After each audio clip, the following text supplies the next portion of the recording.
So Islam was known in West Africa since the 8th century through contacts with traders from North Africa. It was spread by local clerics, teachers, and traders. And the first Islamic state in the region was founded around 1010 in Senegal. So when the slave trade started, Islam had already been implanted in parts of West Africa for 500 years. And in 1501, the first West African were brought from Spain to the Americas. And they were originally from Senegal, Mali, Mauritania, and they had been forcibly converted to Catholicism. What happened is that in 1522, on the island of Hispaniola, Wolof from Senegal led the first slave revolt in the Americas on the plantation of Diego Colon, who was a son of Christopher Columbus. And it spread terror among the colonists. So as soon as the direct slave trade from Africa started in 1525, Spain passed the first of 5 Muslim bans.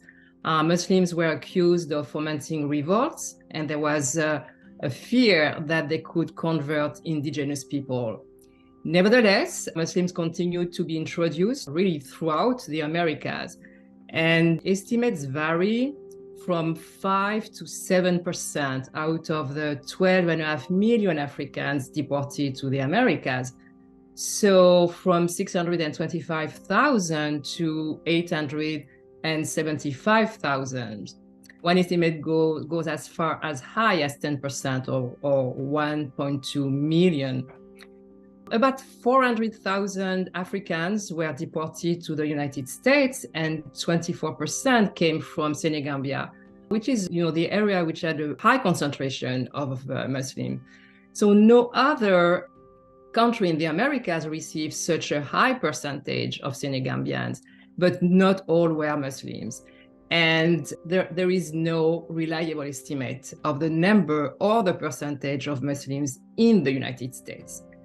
But, beyond numbers, I think what is really important is that although Muslims were a minority among the enslaved population, we know a lot about them because they were acknowledged like no other African community. Slaveholders, scholars, diplomats, writers, priests, and missionaries wrote about them. So throughout the Americas, we have names, personal stories, physical descriptions, we have portraits, we have photos, memories of their descendants. So we have accounts of enslaved Muslims praying, fasting during Ramadan, refusing pork and alcohol, wearing Islamic clothes, or organizing conspiracies and revolts, even running secret mosques and Quranic schools, and also pooling their resources together to free their co-religionists. They also wrote manuscripts in Arabic and in their own languages written in Arabic script. And they've been found in Brazil, in Jamaica, in Haiti, in the Bahamas, in Panama, in Trinidad, and the United States, and they have been translated. Actually, Thomas Jefferson had in his possession at least 3 manuscripts by enslaved Muslims.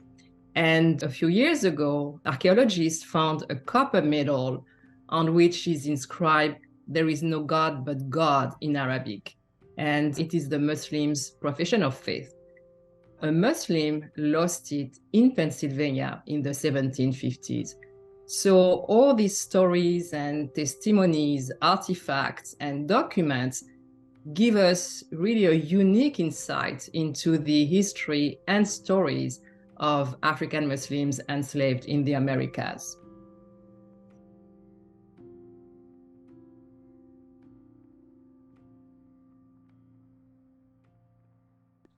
So several Muslim men attracted much attention in the United States. And among them, the first one was 30-year-old Ayouba Souleymane Diallo from Senegal, who was deported to Maryland in 1731. And of course, he was longing for his freedom, and he was also exasperated by a boy who threw mud at him when he prayed. So Diallo ran away, but he was arrested. He then wrote a letter to his father in Senegal, and he gave it to a slave dealer with instructions to remit it to the slave ship captain who had brought him to Maryland. The letter ended up in London with the deputy governor of the Royal African Company, who was also the future founder of Georgia, James Oglethorpe. So he obtained Diallo's release, and in June 1732, Diallo sailed to London, where he met the royal family, and he wrote 3 copies of the Quran from memory. He also posed for 2 portraits, and although he wore Western clothes, he insisted on being immortalized in his Islamic dress. And he returned to Senegal in 1734. Another famous Muslim was Ibrahima Abdelrahman. He was the 26-year-old son of the ruler of the Islamic state of Fouta Djallon in Guinea when he was captured during a war in 1788, and he ended up in Mississippi. And he too first ran away, but then he returned to slavery. And 38 years later, in 1826, he wrote a letter in Arabic that was eventually presented to the Sultan of Morocco. And through diplomatic channels that went up to President John Quincy Adams, he was freed, and so was his wife, but not the rest of their family. So Ibrahima raised money among northern abolitionists, and then he migrated to Liberia with his wife. Once there, he contacted his relatives in Guinea, and they sent gold. But Ibrahima died before the men who carried the gold arrived, and they turned back. So 8 relatives were freed with the money Ibrahima had raised in the north, and the 2 left for Liberia, but another 6 descendants remained enslaved. Another man who became very famous and today is the most celebrated African Muslim is Omar Ibn Said. He was born around 1717 in the Islamic state of Fouta Toro in Senegal. He studied for many years. He was a teacher, and then he became a trader. He was deported to Charleston in 1807. He ran away, was caught, put in jail, and with pieces of charcoal, he wrote on the walls of his cell, and that, of course, attracted much attention. So he was sold to a politician and planter in North Carolina. In his 1831 autobiography in Arabic, he quotes abundantly from the Quran. His 14 known manuscripts in Arabic have been analyzed, and they reveal his wide knowledge of classical Islamic texts from a variety of times, of authors and places. And his last known manuscript, which was written in 1857, was a chapter of the Quran known as the Victory, as in the victory of Islam, which was the last surah revealed to the Prophet Muhammad. And so all this makes Omar Ibn Said's conversion to Christianity kind of questionable. But he remained enslaved until his death in 1863.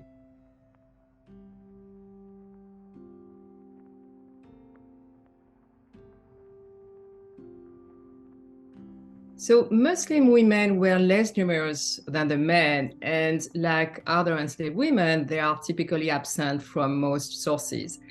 And how do we even identify Muslim women? So we know that most Africans were forcibly renamed, but Muslims were particularly eager to retain their original Muslim names, and we find the highest name retention among the Senegambians, who were largely Muslims. Fatima, the name of one of the Prophet Muhammad's daughters, was the most widespread name for female Muslims. And among the many people George Washington enslaved, there were at least 2 Fatimas. Some parents were able to pass on Muslim names to their children. We have records of females born in America who had Muslim names. For example, in 1806, Musina Ngindo from eastern Tanzania was deported to Florida. Not only did she keep and impose her Muslim first name, but she also used and imposed the name of her ethnic group as her last name, Ngindo. And she named her daughter Fatima. Muslim women can also be identified through their ethnicity. We know that the Mandinka, the Fulbe, the Hausa, and people from other ethnicities were Muslims. So even when they were given Christian names, we know when their ethnicity is mentioned that they were originally Muslims. And this enables us to find them all over the Americas. Muslim women tried when they could to recover their freedom by running away from the cities, the farms, the plantations. And of course, it was a difficult and a dangerous endeavor, particularly for people born in Africa who did not know the environment. But women and teenagers appear either by name or ethnicity in the many runaway ads that the enslavers posted in newspapers. For example, in 1786, Fatima was born in South Carolina, ran away with a man from the Guinea country who was also a Muslim. Or another Fatima, she escaped when she was 20 in July 1808, and she spoke little English. So she probably had recently arrived, which means that she would have been deported after the transatlantic slave trade had become illegal on January 1st, 1808. We have in Louisiana several young Mandinka who escaped from slavery, like a 13-year-old girl who had arrived just 6 weeks earlier from Gambia. So running away also meant becoming a maroon, which is, leaving the slave world behind to settle in the woods in small or large groups. And in the United States, the largest and the best organized maroon community developed in Georgia in the 1780s. And Muslims were among the Maroons, including one Fatima. Before she joined the Maroons, she had lived on a plantation where at least 19 other Muslims were enslaved. Some African Muslim women lived into the 1870s and 1880s in Georgia, in South Carolina, and in Texas. And in Georgia, a woman named Harriet Hall was born in 1854, and she was a practicing Muslim. But in 1866, she converted to Christianity. But she often hid in the woods to pray. And that may indicate that she continued to practice Islam. And she passed away in 1922, perhaps a fourth-generation Muslim. And there was one African Muslim woman who arrived as late as July 1860. She was Arzuma, meaning Friday in Arabic. She landed in Mobile, Alabama, after a 6-week journey on the Clotilda, the last slave ship to the United States, 52 years after the country had abolished its transatlantic slave trade. So Arzuma and her companions were freed 5 years later, and those who lived in Mobile founded their own small town that they called African Town. And Arzuma died in the mid to late 1910s, and she was arguably the last formerly enslaved African-born Muslim woman in the United States.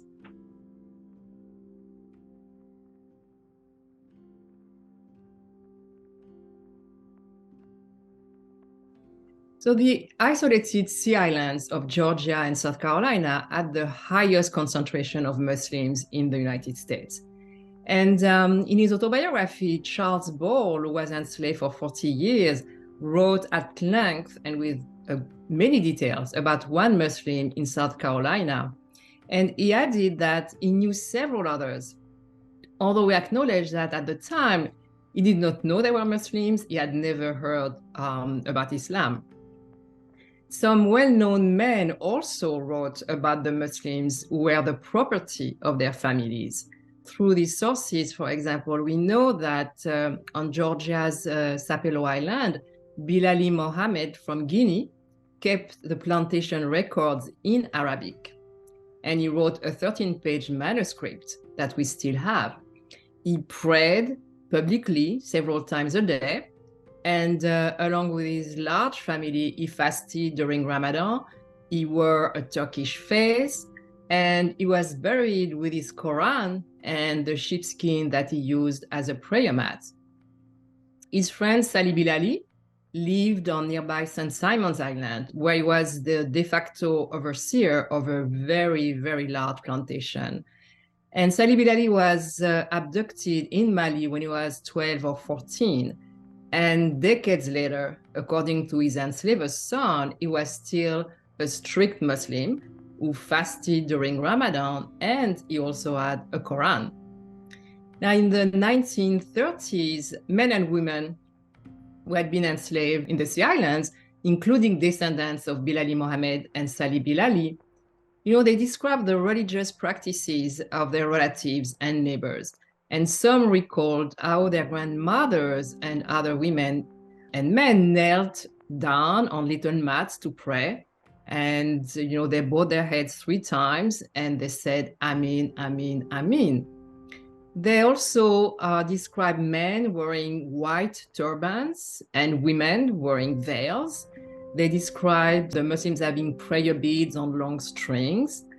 And they also talk with much affection of their grandmothers who made rice cakes they called saraka. And those rice balls are West African Muslim women's charity. They give them during Islamic holidays or on other occasions. And the rice cakes are not called saraka as people thought, but giving them is a saraka, a free will offering.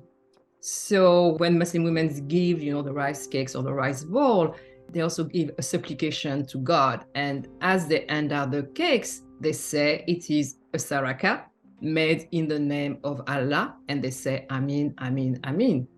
So the Muslims' descendants in Georgia and South Carolina recalled that the woman said Amin, Amin, Amin before giving the rice cakes. And the women's charity made such an impression on the children that they created a song about the cakes, and it could still be heard in the 1940s. And it was rice cake, sweet me so, rice cake, sweet me to my heart. Now, on the Sea Islands of Georgia and South Carolina, Africans from a variety of cultures lived together on large plantations, and they created a new language called Gula or Gechi, which is still spoken today. And it contains over 4,000 words and names in 32 African languages and Arabic. And among them, we find the names of days and prayers in Arabic, of significant places to Muslims like Kaaba and Medina.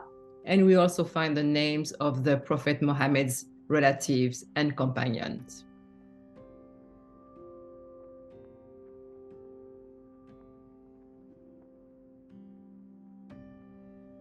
So there were still African Muslims in the 19th century, but after the Civil War, Christian missionaries descended upon the South to evangelize freed people. For example, on Sapelo Island in Georgia, where the concentration of Muslims was high, the first African Baptist church was built as early as 1866. Interestingly, it is built so that the congregation prays turn toward the east. In addition, the dead are buried looking east. Now, we know, of course, that Muslims pray and bury their dead facing towards Mecca, so east from the Americas. So there is a possible Islamic retention here, but east may also symbolize Africa, not Mecca. So some African Americans remembered that their grandparents and their great-grandparents told them, for example, to wash their feet before praying, like the Muslims do. Cornelia Walker Bailey, a descendant of the famous Muslim Bilali Mohammed of Sapelo Island in Georgia, stated that on the island, Christians did not enter the church with dirty feet. So these kinds of memories were still alive in the early 1900s, but there is no documented continuity between Islam brought by the African Muslims and the early 20th century movements that claim to be Islamic, like the Moorish Holy Temple of Science or the early Nation of Islam. However, these movements may have attracted men and women who had seen or heard relatives or neighbors who followed a non-Christian religion and dressed and prayed in a distinctive way, and therefore they might have been sensitive to these religions. The paradox really is that the United States may have had the highest concentration of African Muslims in the Americas, not the highest number, but maybe the highest concentration. But contrary to what happened in many Caribbean and South American countries, the consciousness of a Muslim past is here quasi in existence. In contrast, the Muslims, Islam, as well as Arabic have been integrated into several African-derived religions and in popular cultures in the rest of the Americas. Yet, the United States is also the country where Islam is the fastest growing religion among African descendants.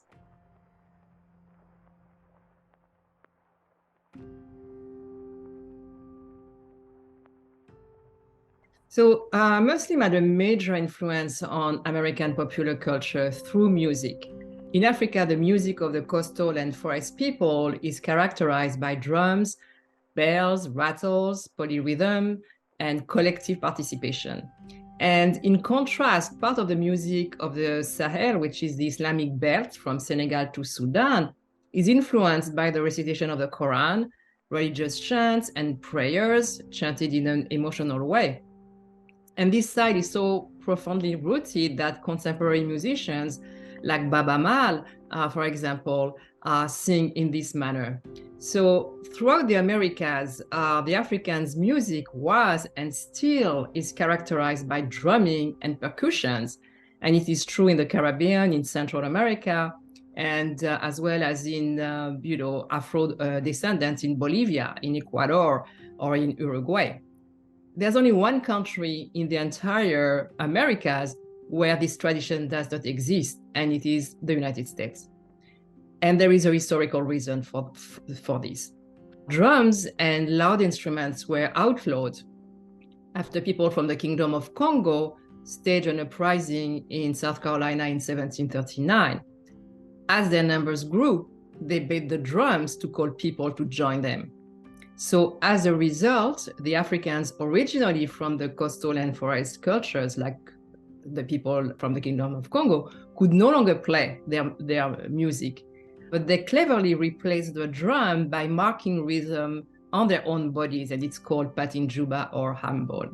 Meanwhile, the musicians from the Sahel, the musicians from Islamic areas, who traditionally used string instruments, adopted the fiddle, and they continued to be able to play their own music. So the Sahelian style became widespread and was picked up by native-born musicians. So by the mid-1700s, the Black musical landscape of North America was much different from the rest of the Americas. And then between 1790 and 1865, the domestic slave trade sent over 1 million Africans and African Americans from the Upper South to the Deep South. And they lived in an extremely brutal environment that has been equated to torture.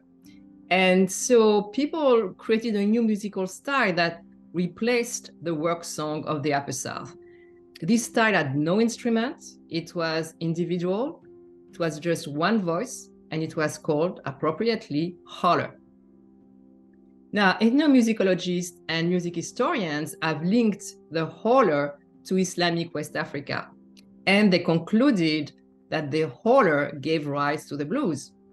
So they thought that, this lineage was brought over by musicians.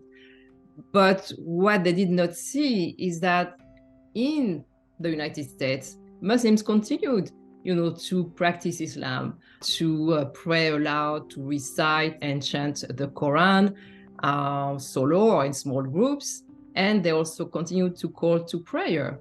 And the similitude between the call to prayer and the holler is really best exemplified by the call to prayer recorded in Senegal and Levy Camp holler sung in the 1930s by Bama, who was a prisoner in the Parchment Penitentiary in Mississippi.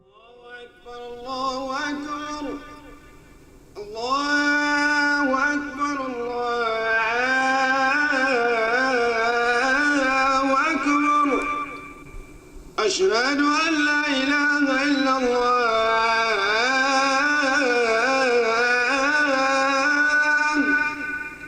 أشهد أن لا إله إلا الله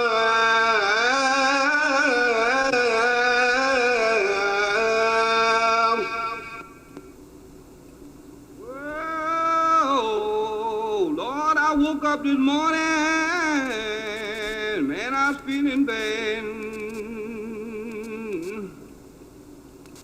Whoa, babe, I was feeling bad. Well, I was thinking about the good time, Lord, I once have had. So the creators of the blues grew up in an extremely brutal world of sharecropping, lynching, chain gangs, terror, and forced labor that was not conducive to the birth of a joyous musical style. And their musical world had been dominated by the horrors, of their parents and grandparents. And this style permeated their new music. As a music historian noted, one sometimes is hard-pressed to say where the field holler ends and the blues begins. And so what makes the blues specificity is a number of Islamic stylistic elements that became dominant due to historical events that were specific to the United States that did not happen in the rest of the Americas. The importance of this filiation cannot be overstated. B.B. King said, "The blues is the mother of American music. That's what it is, the source." So the blues is actually the root music of gospel, early country, jazz, rock and roll, R&B, pop, soul, funk, and hip hop. And it has left footprints on language, on poetry, on literature, on painting and dancing, not only in the United States, but in many parts of the world.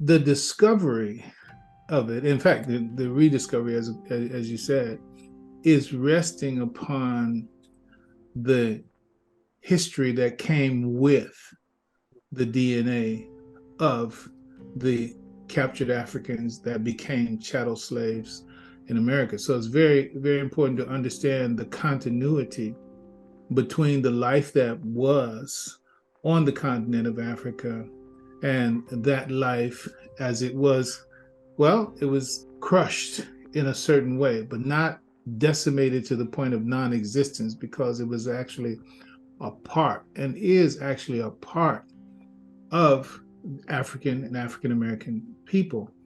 And so the very nature of the peculiar system of slavery and what followed was very significant, I'll say, in the arising in the future generations of an appetite for what was lost or taken away in that.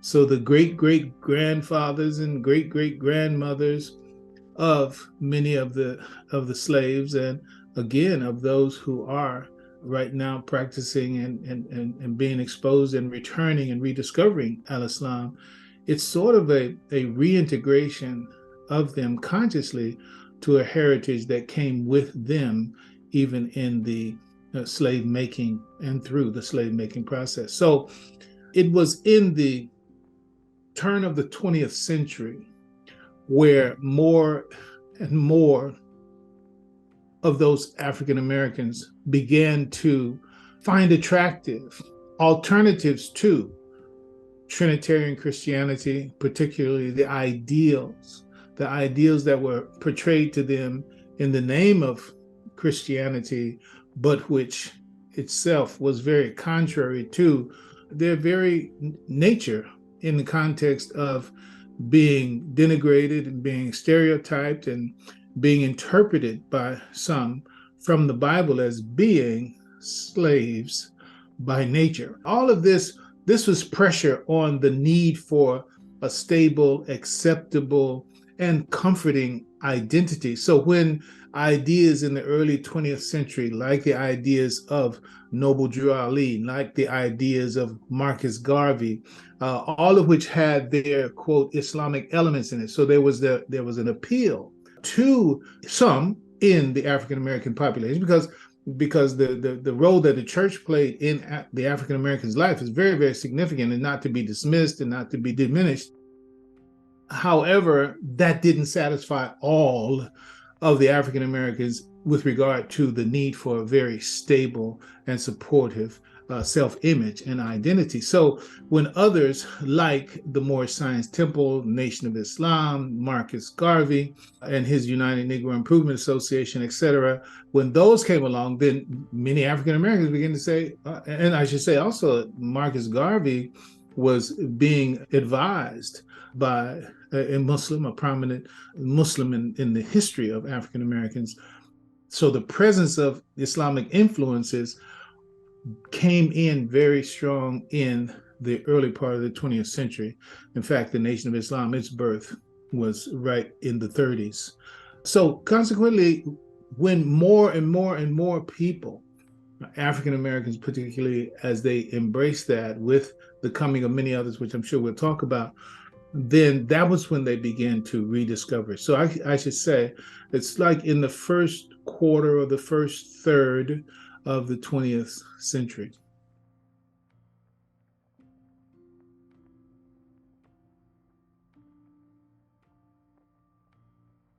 The Nation of Islam was one among many of the efforts involved in the total restoration project that was the project for the former slaves, and as was called in the Nation of Islam, the so-called American Negro.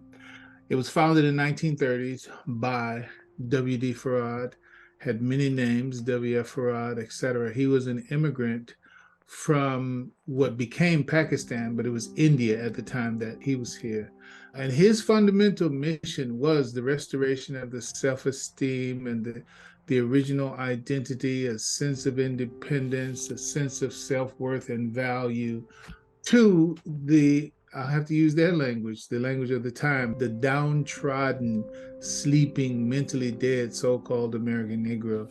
The idea is that there are so many psychological problems for the quote-unquote black man, so-called Negro at that time, and we're talking the first quarter of the century, talking about the Depression era, Detroit, Chicago, Milwaukee.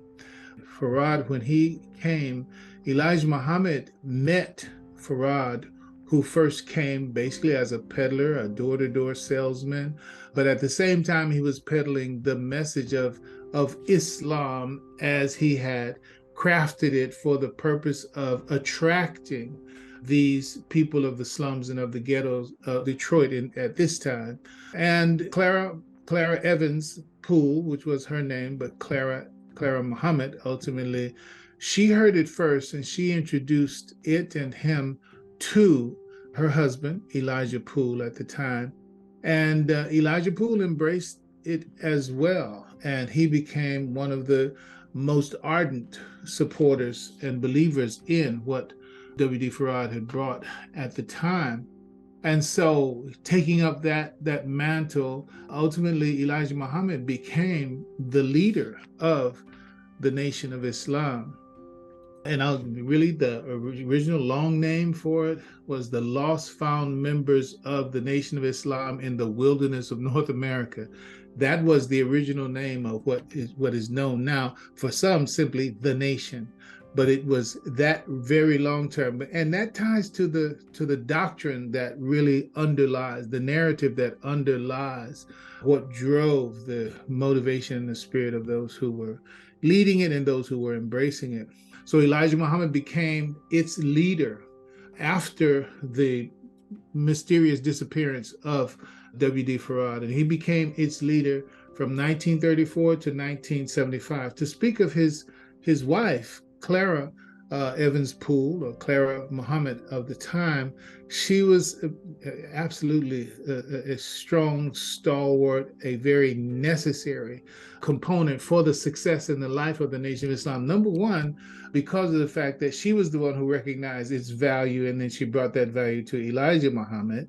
But then also when Farad left and Elijah Muhammad became the designated leader, it was not without challenges from within, nor without problems from the authority without. So Elijah Muhammad became the supreme secretary of the Nation of Islam at that time, and research shows that had it not been for the work that she did during the period of time 1934 to 1946, because there was a time when Elijah Muhammad and many of the men, were put in prison for not registering for the selective service or the draft. And so had she not done what she did, then there's much thinking that the Nation of Islam would have literally disappeared.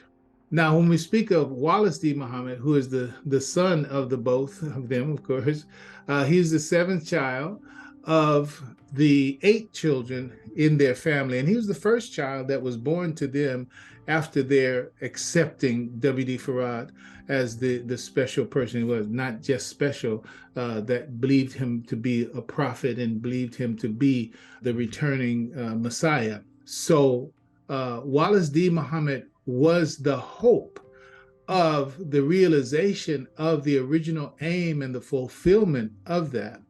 There are those who say that, and this is the general message from W.D. Muhammad and all those who are a part of the Nation of Islam and who moved with Imam Muhammad from the Nation of Islam to a more orthodox stance in al-Islam, is that they all invested, the people of the Nation of Islam, Elijah Muhammad, Clara Muhammad, they all had the idea that Wallace would one day, which was his birth name, Wallace would one day become a primary supporter of that mission that Elijah Muhammad accepted and that W.D. Muhammad proposed. And Imam Muhammad, as we know him now, may Allah's mercy be on him, who passed away in 2008, he fulfilled that, but in a way that they themselves, I'm speaking of Elijah Muhammad and Clara Muhammad, did not understand that his movement was going to be a movement towards al-Islam proper and a clarification for them about what they had received.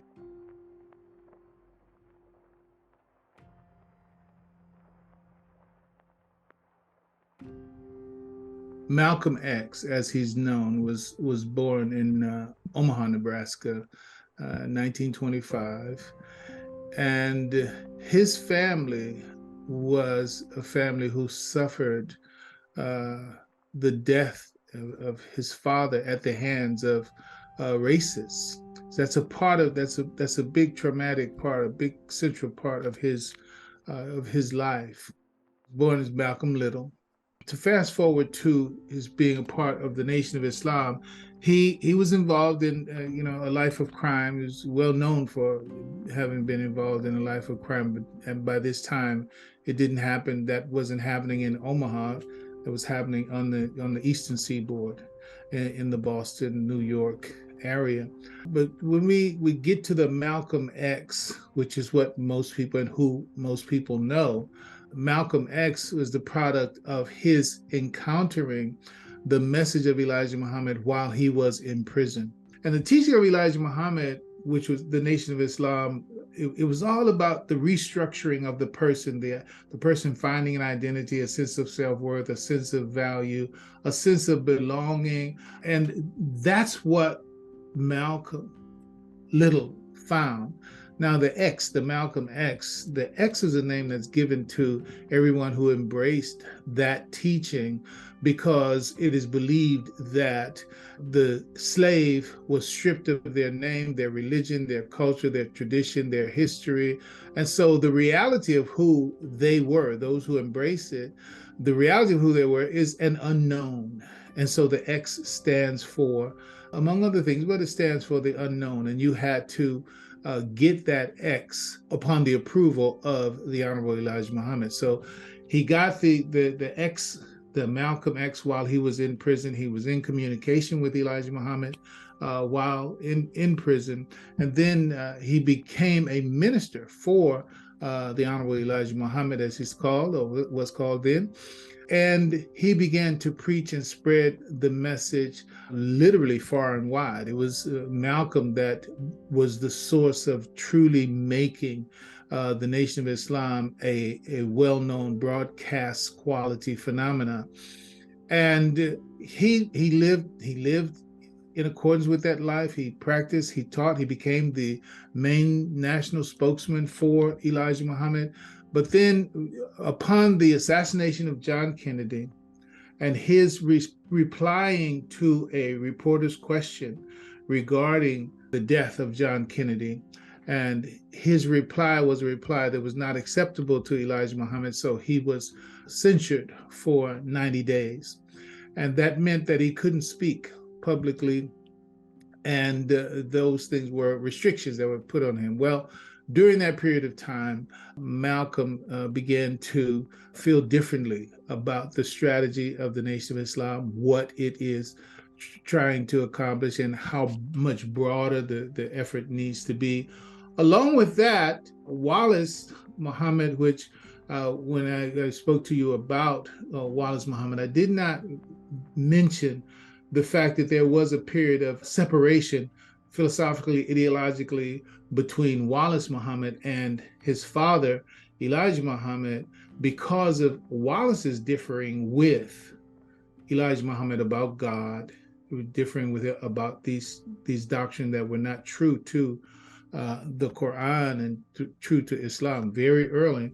And so he had been excommunicated from the Nation of Islam, but he was also in contact with Malcolm, and Malcolm in contact with him. So those same sensibilities arose in Malcolm. And ultimately, there was a separation. And unfortunately, during that time of separation, as Malcolm moved more and more towards the orthodoxy of Islam, as had been insinuated to him by Wallace Muhammad, during that period of time, he was indeed assassinated.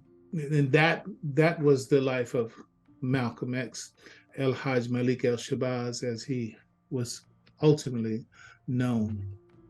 As to Muhammad Ali was a young man, Louisville, Kentucky, who rose to prominence, of course, after winning at 18, winning the Olympic gold medal in 1960 in a light heavyweight boxing champ. He was the 3-time heavyweight champion of the world. Very, very unique, very, very entertaining, inspiring, sincere, genuine individual. The great bouts that he had as a fighter, the Sonny Liston fight, which is the one that really brought him on the global stage, and the George Foreman fight in Zaire, which really cemented his place in history, because he was not expected to win either of those bouts, and he did so as a young man. And it is after his defeat of Sonny Liston in the 60s that he declared his acceptance of the Nation of Islam and the Honorable Elijah Muhammad. And he also shortly thereafter changed his name from Cassius Marcellus Clay to Muhammad Ali. And so the Muhammad Ali that that we know was a product of his victories in the ring and also his acceptance of the Nation of Islam. And then his rejection of going to Vietnam also raised him to prominence, scorn for some, applause from others, but he modeled what most people believed: you have to literally take a stand, be sincere, be interested in humanity. And that was the life of Muhammad Ali to the end.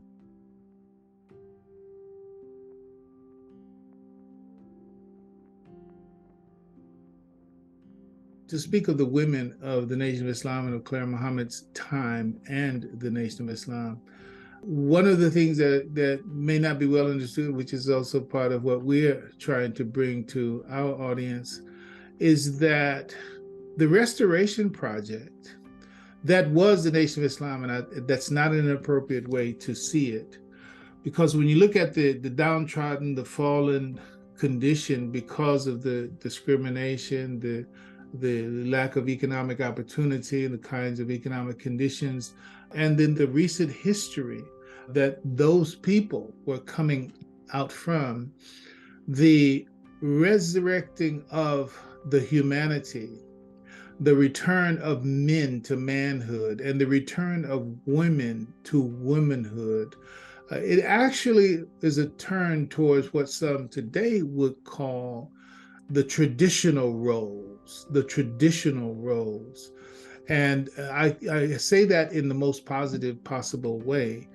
And that is women coming, in fact, the Muslim men of the Nation of Islam, they were part of the FOI called the Fruit of Islam.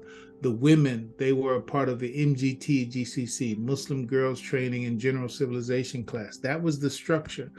And the structure of the men was to have what you would generally expect to be the manhood function, to protect the group life from physical enemies, from human weaknesses, from the forces of time and nature, from confusion, chaos, disorder. That was the male role. And that is what the Nation of Islam brought the quote unquote so-called Negro back to, away from all of the stereotypes of them that were, unflattering.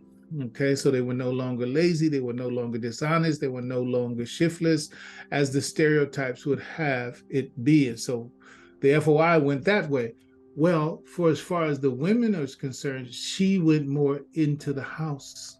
She was not as much out front. She was not as much active in that sense.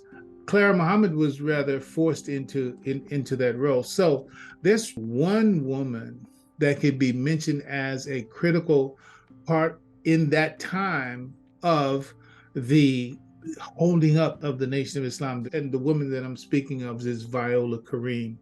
Viola Karim, she was the woman. I mentioned about Malcolm X, right? And everybody gets their X. The way you got your X is that you had to write a specific letter. You had to send that letter in. That letter had to be reviewed and assessed by Viola Karim. And if she approved of your handwriting had to be well, the spelling had to be correct, the punctuation had to be correct. This was all a part of the Restoration Project. And she was the one that approved all of the X's. And we're talking tens of thousands of letters ultimately in that early period of time, yes. And so she was critical there. And in terms of the communications to the entire community, Clara Muhammad was the Supreme Secretary there. There was one occasion around in 1934, it's depicted as a riot because the Nation of Islam had their own independent educational system, and they were actually violating the law when they refused to send their children to the public schools. So they were, early times, homeschooling, but it was an institutional educational setting for the Nation of Islam at that time. Well, the homes wherein the schooling was taking place were raided, and there was a battle identified as a riot at the Chicago Police Department in 1934, April in 1934. And the women were the main ones that were engaged in the protection of their children.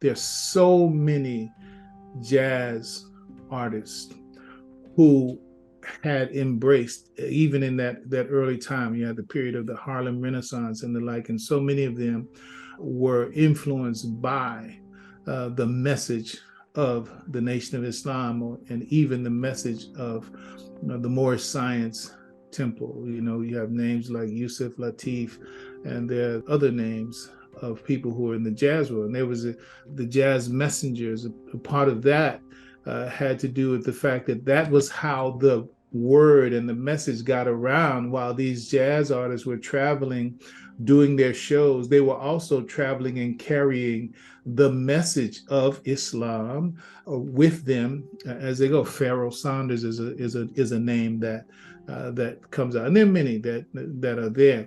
Most of what we know about it in the world in terms of those influences, certainly we get it through the sports. Of course, there's Muhammad Ali, and there's Mike Tyson, Kareem Abdul-Jabbar. In modern times, quote unquote, you got Kyrie Irving, and there's so many others. Stephen Jackson. There are many others. Mahmoud Abdul-Rauf. Then there are many that when you look on some of these names of the jerseys, etc., you got these names. You got Shabazz, which is an evident artifact from the Nation of Islam. That name came into use and application in society through the Nation of Islam. So you have Shabazz, and you have the Shaheeds, you have Sadiq Bey, many quote-unquote Islamic names. You have those who are not necessarily from Muslim families, but the names, they have quote-unquote Islamic names, because that was the influence that came in at the time of their birth, because it was in vogue in a way to incorporate African and Islamic nomenclature for your children, even. Whereas before, even among Blacks, you had a lot of French names and even Spanish and other made-up names. So that influence is there and present. Just looking at the attendance sheets for the public schools, seeing those names change over time. In the entertainment field, James Brown is not necessarily known as a Muslim, but the point is he was influenced, and deeply so, by the Nation of Islam and the Honorable Elijah Muhammad, and his quote-unquote new sound really started with this language, or with this piece called Papa's Got a Brand New Bag, right? That was a whole new genre of music. So I can't go a whole lot further on that. But if anyone who has a historical touch with James Brown, he's a massive figure, an irreplaceable figure in Black music. But it was because of Elijah Muhammad when he said, Papa's got a brand new bag and Papa don't take no mess. He's really referring back to the iconic image of Elijah Muhammad. And so his impact on music, Yahya Abdul-Mateen II, who's a new movie star. I knew his father. Literally, his father was a member of our community here in Oakland. Yahya Abdul-Mateen II, who's in the several movies. I won't try to name them all.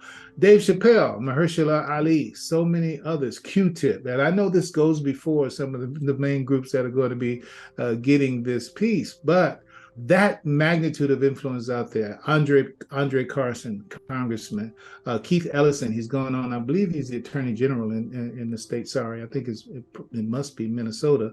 But again, former congressman as well. And so many others that have been influenced by, I think about Hakeem Jeffries right now. I don't know whether he's a Muslim or not, but that's another case of the names themselves, which are indicative of the influence that Islam has had on the life in this country. Hakeem Jeffries is very high in the government, the American government right now, and there are many others. So the influence is broad. So while I just mentioned about sports and entertainment and politics, the influence of Al-Islam and the history of Al-Islam among African American Muslims is very, very expansive, very, very extensive.